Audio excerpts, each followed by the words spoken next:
Last week was the first readathon of the year booktube reading marathon thing type thing, you know, the whole 11 booktube thing, readathon things.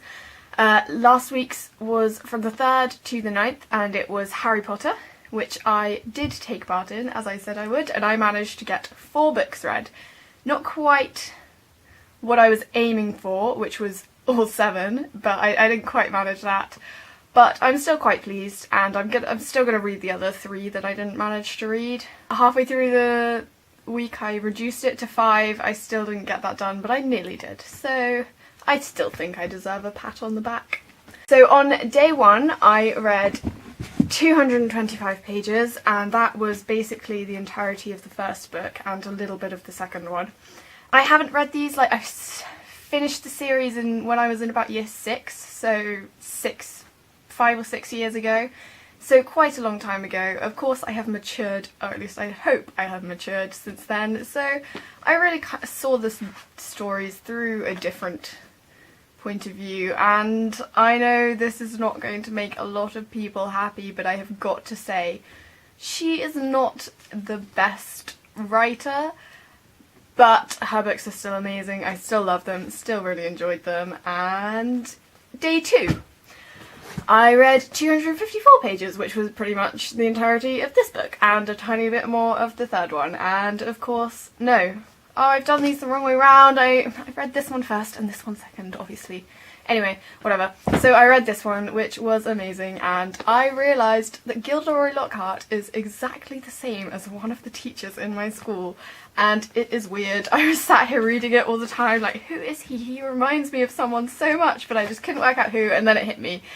It was good. I really enjoy these books. I probably should have planned this before I started making it, you know, whatever. Day 3, I read the third book. Can you see what's going on here? Can you see? Yeah, so I read all of this one, Prisoner of Azkaban, which I've got to say is my favourite one of all of them. Or at least that I can like, out of the 4 that I read this week, this one was my favourite, and I'm pretty sure I prefer it to the other 2 that I haven't read. I hated the 5th one, so I'm not even entering that one into the equation. This one, I think, my problem with the other 2, my problem with this one was I loved the story of this one. I think it's probably the best story. It's so creepy, and actually it's probably not the best story. I really like this one though. The problem I had with this one was that the whole way through she's kind of like telling the story of the first one again, and it's like, yes, it's a series, you should read it in order, so everyone reading it knows what happens. They know that he's a wizard, they know who Dumbledore is and everything. You don't need to keep reminding us in this stupid way. So this one, she still did it, but she did it a bit less. This one was the first one with Sirius in it, and Sirius is my favourite character. I love him. And I don't know, this one's just really good, and I also like it because it is short, and I think a lot of the other ones are needlessly long. So yes, third day, did I say I read 300 pages, which was basically this book? 4th day, we got on to this one. I only read half of it. I read 144 pages, which wasn't very much, but I was really tired, and, you know, effort.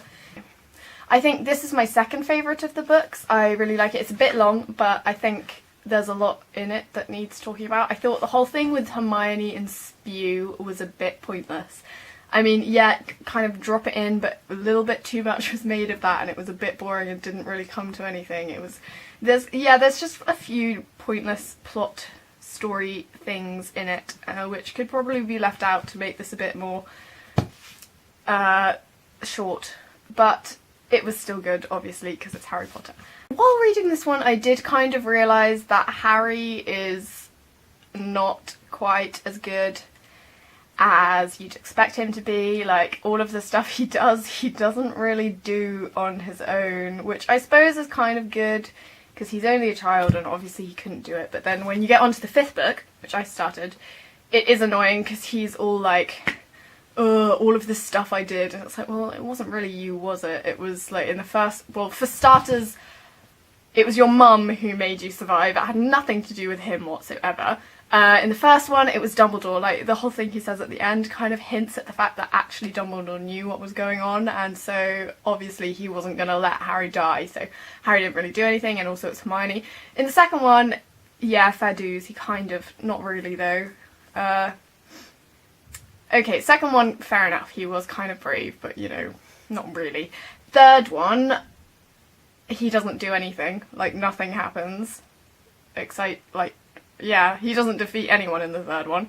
And in the fourth one, it's only because his wands are brothers that he survives, so that's stupid. And also, this is full of spoilers, but I am assuming you've all read Harry Potter, or know at least what is going on. Okay, so yeah, and then on the fifth day, I finished this one. I read 333 pages, and it was great. I love it. I did notice, though, that she... Going back to what I said about her not being a very good writer, the way she writes just kind of feels like she's got a thesaurus open with her and is trying to find, like, the most flashy words she can. And, like, the way she writes is simple but effective, but then suddenly she'll throw in some big long word which doesn't really sound right with the way she writes. And also, she'll find one of these big long words and then she'll use it over and over and over, and it's like, find yourself a new thesaurus, woman. Like, I noticed with Karkaroff, she was always describing him, his voice is unctuous. It's like, what even is unctuous? And can you please find yourself a new word?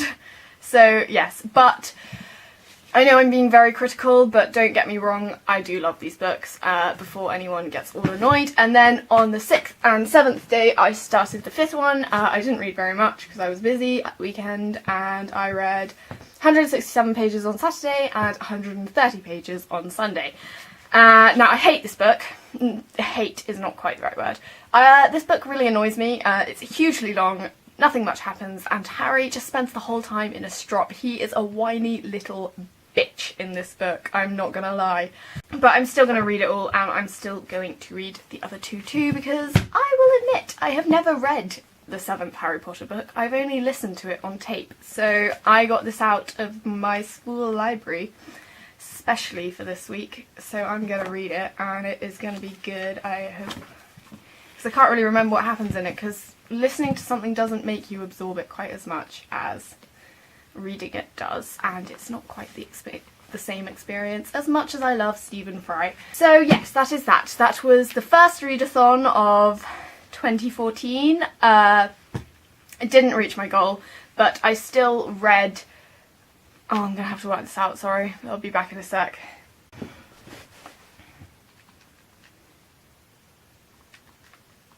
Okay, I still read 1,553 pages, which is quite good. I was aiming for 3,000, but let's be honest, who has time for that? And now I'm really looking forward to actually getting some sleep this week. This readathon kind of got in the way of me making my book review book for last month, which was Lord of the Rings, which I don't have on me right now. But that will be coming very soon as I've finished the book. Oops. Which won't take long, I've only got a couple of pages left to go, and that will be coming to you sometime this week. So have a good time, everyone, and I hope you all did the readathon, were a little bit more successful than I was. Tell me your thoughts on my thoughts. I will see you in a bizzle. Bye!